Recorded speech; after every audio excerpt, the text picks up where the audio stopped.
السلام علیکم ورحمۃ اللہ وبرکاتہ۔ ان الحمد للہ نحمده ونستعینه ونستغفره ونؤمن به ونتوکل علیہ ونعوذ باللہ من شرور انفسنا ومن سیئات اعمالنا من يهده الله فلا مضل له ومن يضلل فلا هادي له ونشهد ان لا اله الا الله ونشهد ان محمدا عبده ورسوله اما بعد فان خير الحديث كتاب الله وخير الهدي هدي محمد صلى الله عليه وسلم وشر الامور محدثاتها وكل محدثة بدعة وكل بدعة ضلالة وكل ضلالة في النار۔ أعيذهم وقل لهم في أنفسهم قولا بليغا سبحانك لا علم لنا إلا ما علمتنا إنك أنت العليم الحكيم۔ يا أيها الذين آمنوا اتقوا الله ولتنظر نفس ما قدمت لغد واتقوا الله إن الله خبير بما تعملون۔ رب اشرح لي صدري ويسر لي أمري واحلل عقدة من لساني يفقهوا قولي۔ ہر قسم کی حمد و ثنا، کبریائی اور بڑائی، تعریف و توصیف، تسبیح و تحلیل سدا زندہ سلامت رب العالمین کے لیے سزاوار ہیں۔ بعدہ درود السلام کا تحفہ اللہ کے حبیب انسان کامل، شافی روز محشر، ساقی کوثر، مسیحا امت، انسانی معاشرہ کے مثل آدم احمد مجتبیٰ محمد مجتبیٰ صلی اللہ علیہ وسلم پر نازل۔ واجب الاحترام معزز علماء اکرام و دیگر سامعین و سامعات، سب سے پہلے ہم رب العالمین سے یہ دعا کریں کہ اللہ تبارک و تعالی ایسے مجالس کے اندر جو رحمتیں، جو برکتیں، جو فضیلتیں، جو بخششیں رکھی ہیں، وہ سارے فضیلتوں کے مستحق اللہ ہمیں اور آپ کو بنا کر دنیا اور آخرت میں نجات کا ذریعہ بنا دے۔ ہم نے خطبہ مسنونہ کے بعد 28واں پارہ سورۃ الحشر کی آیت نمبر 18 جو بڑی مشہور و معروف ہے اس کو پڑھا۔ خاص طور پر اس آیت کریمہ کے اندر رب العالمین نے ایمان والوں کو مخاطب کیا ہے۔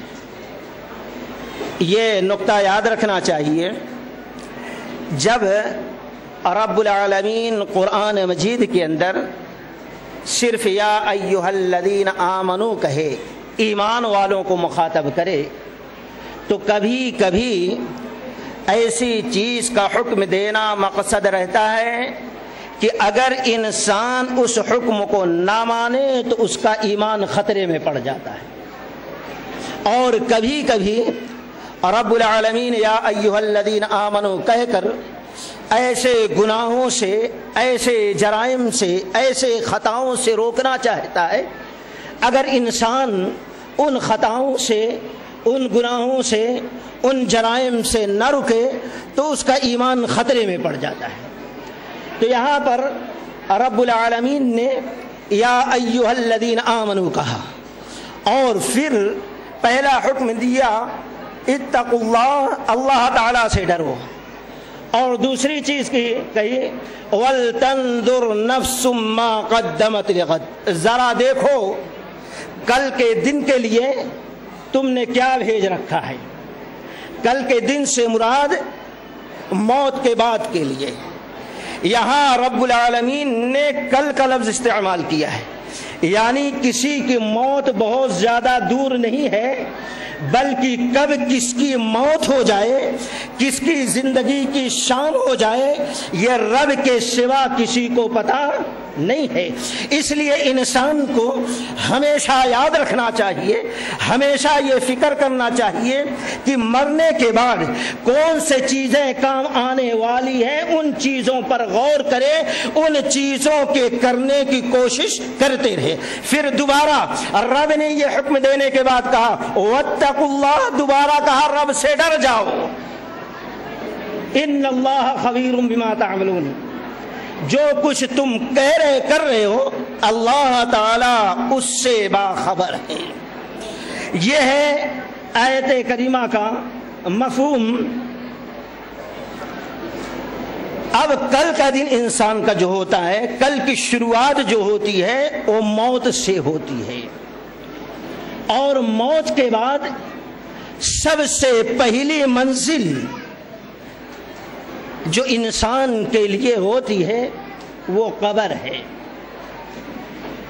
ابن ماجہ کتاب الزہد کی حدیث ہے، عثمان غنی رضی اللہ تعالیٰ عنہ کا یہ معمول تھا، جب قبر کا تذکرہ ہوتا یا قبر کے سامنے سے گزرتے تو آپ زار و قطار رونا شروع کر دیتے، اس قدر روتے کہ روتے روتے آنکھوں سے آنسو جاری ہوتے، اور وہ آنسو داڑھی کے بالوں پر گرتے اور داڑھی کے بال تر ہو جاتے تھے آنسو گرنے کی وجہ سے۔ لوگوں نے سوال کیا، اے عثمان غنی رضی اللہ تعالیٰ عنہ، آخر معاملہ کیا ہے؟ دوزخ کا تذکرہ ہوتا، دوزخ کا بیان ہوتا، دوزخ کی آیتیں آتی، دوزخ کی نبی رحمت کی حدیثیں آتی، تو آپ اس قدر غمگین نہیں ہوتے، اس قدر روتے نہیں جس طریقے سے قبر کا تذکرہ آنے کے بعد زار و قطار روتے ہیں۔ عثمان غنی رضی اللہ تعالیٰ عنہ نے کہا، ان القبر اول منزل من منازل الآخرہ فإن نجا منه فما بعده او ایسرہ، رواہ ابن ماجہ کتاب الزہد۔ کہا کہ بے شک آخرت کی منزل میں سب سے پہلی منزل انسان کی قبر ہوتی ہے۔ رسول رحمت صلی اللہ علیہ وسلم نے فرمایا کہ اگر قبر کی منزل اس کے لیے آسان ہو جاتی ہے تو آگے کی ساری منزلیں اس کے لیے اور آسان ہو جاتی ہیں۔ اگر قبر کی منزل مشکل ہو جاتی ہے، مشکلات کا سامنا کرنا پڑتا ہے، تو آگے کی جتنی منزلیں مشکل سے مشکل تر ہوتی چلی جاتی ہے۔ اور پھر نبی رحمت صلی اللہ علیہ وسلم نے مزید فرمایا کہ اللہ کی قسم، قبر سے زیادہ وحشتناک ڈراؤنی کوئی منزل ہم نے نہ دیکھا۔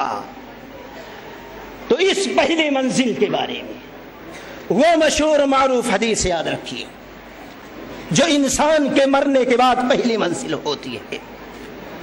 برا ابن عازب رضی اللہ تعالیٰ عنہ حدیث کے راوی ہیں، ابو داؤد شریف کتاب السنہ کی حدیث ہے، کہتے ہیں کہ رسول اللہ صلی اللہ علیہ وسلم نے فرمایا، جب کسی شخص کو قبر میں دفن کیا جاتا ہے اور قبر میں دفن کرنے کے بعد لوگ پیٹھ پھیر کر چلنے لگتے ہیں تو ان کے چلنے کی جو چپلوں کی آہٹ ہوتی ہے، آوازیں ہوتی ہے، وہ مردہ سنتے رہتا ہے، صاحب قبر سنتے رہتا ہے، یہاں تک کہ یأتیہ ملکان فیجلسانہ فیقولان لہ من ربک ربی اللہ، فیقولان لہ ما دینک دینی الاسلام، فیقولان لہ ما ھذا الرجل الذی بعث فیکم ھو رسول اللہ صلی اللہ علیہ وسلم۔ جب لوگ قبر کے اندر دفنا کر واپس ہوتے ہیں، دو فرشتے آتے ہیں اور اس شخص کو اٹھا کر بٹھا دیتے ہیں اور سوال کرتے ہیں وہ دونوں فرشتے، من ربک، تمہارا رب کون ہے؟ ربی اللہ، کہتا ہے ہمارا رب اللہ ہے۔ پوچھتے ہیں تمہارا دین کیا ہے؟ کہتا ہے دین الاسلام، ہمارا دین اسلام ہے۔ پوچھتے ہیں اس شخص کے بارے میں کیا کہتے ہو جو تمہارے درمیان بھیجا گیا تھا؟ کہتا ہے ہوا رسول اللہ، وہ اللہ کے رسول صلی اللہ علیہ وسلم۔ پھر سوال کرتے ہیں یہ جو تم نے 3 سوال پر 3 جواب دیے، یہ تم کو کیسے پتا چلا؟ وہ شخص کہتا ہے ہم نے رب کے قرآن کو پڑھا اور قرآن میں جو کچھ لکھا گیا اس پر یقین کیا، اس پر عمل کیا۔ یہ جواب دینا ہوتا نہیں ہے، کسی وقت آسمان سے صدا آتی ہے، آسمان سے ندا آتی ہے۔ اس شخص نے سچ کہا، اس شخص کے لیے جنت کے دروازوں میں سے ایک دروازہ کھول دو، اس شخص کو جنتی لباس پہنا دو، اس شخص کے لیے قبر میں جنتی بچھونا بچھا دو۔ یہ ساری چیزیں اس کے لیے مہیا کی جاتی ہیں، جنت سے بھینی خوشبودار ہوائیں آتی رہتی ہیں، کہہ دیا جاتا ہے سو جا، وہ سو جاتا ہے۔ اور رسول اللہ صلی اللہ علیہ وسلم نے فرمایا وَأَمَّا الْآخَرُ وَأَمَّا الْكَافِرُ فَذَكَرَ مَوْتَهُ فَقَالَ وَيُعَادُ رُوحَهُ فِي جَسَدِهِ۔ لیکن اگر کوئی شخص نافرمان رہتا ہے، ناشکرا رہتا ہے، فاسق رہتا ہے، فاجر رہتا ہے، کافر رہتا ہے، مشرک ہوتا ہے، بدعتی ہوتا ہے، رب کا نافرمان ہوتا ہے، جب اس کو قبر میں دفنا کر لوگ واپس ہوتے ہیں تو اس کی روح کو رب العالمین اس کے جسم میں دوبارہ واپس کرتا ہے۔ یاتیہ ملکان فیجلسانہ فیقولان لہ من ربک ہا ہا لا ادری ما دینک ہا ہا لا ادری ما هذا الذی ما هذا الرجل الذی بعث فیکم ہا ہا لا ادری۔ اس شخص کو بٹھایا جاتا ہے، پوچھا جاتا ہے تیرا رب کون؟ وہ کہتا ہے افسوس، ہائے افسوس، نہیں معلوم۔ دین کے بارے میں سوال ہوتا ہے، ہائے افسوس، ہائے افسوس، نہیں جانتا۔ نبی رحمت صلی اللہ علیہ وسلم کے بارے میں سوال ہوتا، وہ کہتا ہے افسوس، ہائے افسوس، نہیں جانتا۔ یہ جواب دیتا ہے آسمان سے صدا آتی ہے، ندا آتی ہے، یہ کاذب ہے، یہ جھوٹا ہے۔ لا تلیتا ولا دریتا، نہ اس شخص نے کتاب کو پڑھا، رب کے قرآن کو نہیں پڑھا، اور نہ اس نے تحقیق کیا، اس لیے دوزخ کے دروازوں میں سے ایک دروازہ اس کی قبر کے اندر کھول دو، اس شخص کو دوزخی لباس پہنا دو، اس شخص کے لیے قبر کے اندر دوزخ کے بچھونے بچھا دو۔ رسول رحمت صلی اللہ علیہ وسلم نے فرمایا یہ ساری چیزیں کی جاتی ہیں، اور پھر اس کے بعد ایک فرشتہ اس کے لیے متعین کیا جاتا ہے جو اندھا بھی ہوتا ہے، جس کو کچھ دکھائی نہیں دیتا، بہرا بھی ہوتا ہے، کچھ سنائی نہیں دیتا، عجیب غریب ڈراؤنی شکل ہوتی ہے، اس کے ہاتھ میں ہتھوڑا رکھ دیا جاتا ہے، ایسا ہتھوڑا، ایسا ہتھوڑا۔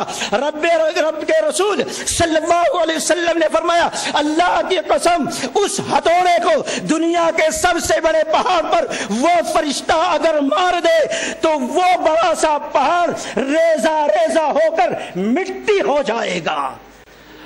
وہ اندھا، وہ بہرا فرشتہ اس ہتھوڑے سے مارتا ہے، اس قبر والے کا جسم ایک دم مٹی مٹی بن جاتا ہے، پھر رب العالمین زندہ کرتا ہے اور پھر وہ ہتھوڑا مارتا ہے، پھر وہ مٹی میں مل جاتا، پھر رب العالمین اس کو زندہ کرتا ہے۔ رسول رحمت صلی اللہ علیہ وسلم نے فرمایا قیامت تک اس کو یہی عذاب دیا جاتا رہے گا۔ اب ہم یہاں ٹھہر کر یہ سوچیں، پہلی منزل کس کے لیے قبر جنت کے کیاریوں میں سے ایک کیاری بنتی ہے جو ان تینوں سوالوں کا صحیح جواب دیتا ہے، اور کس کے لیے یہ مرنے والے کے لیے پہلی منزل جو ہے دوزخ کے گڑھوں میں سے ایک گڑھا بنتا ہے جو ان تینوں سوالوں کا جواب صحیح نہیں دیتا۔ اور جب سوال کا جواب صحیح نہیں دیا جاتا تو یہی اعلان ہوتا ہے اس نے نہ تو کتاب کو پڑھا اور نہ تو تحقیق کیا، اسی لیے صحیح جواب نہ دے سکا، اسی لیے اس کی پہلی منزل مشکل، اب آگے کی اور جو منزلیں ہیں اور زیادہ سخت ہو جائیں گی۔ تو یہاں پر تین سوال ہیں، ایک رب اور دوسرے رسول، تیسرے دین، یہ تین سوال ہیں۔ سب سے پہلے ہم رب کے بارے میں جانیں، کیونکہ انسان نے اگر رب کو نہ پہچانا نہ جانا تو اللہ کی قسم ہم دیکھتے ہیں کہ بلی سانپ نہ جانے کس کی پوجا انسان کرنے لگا، اور اپنے آپ کو نہ پہچانا تو کہہ دیا انا رب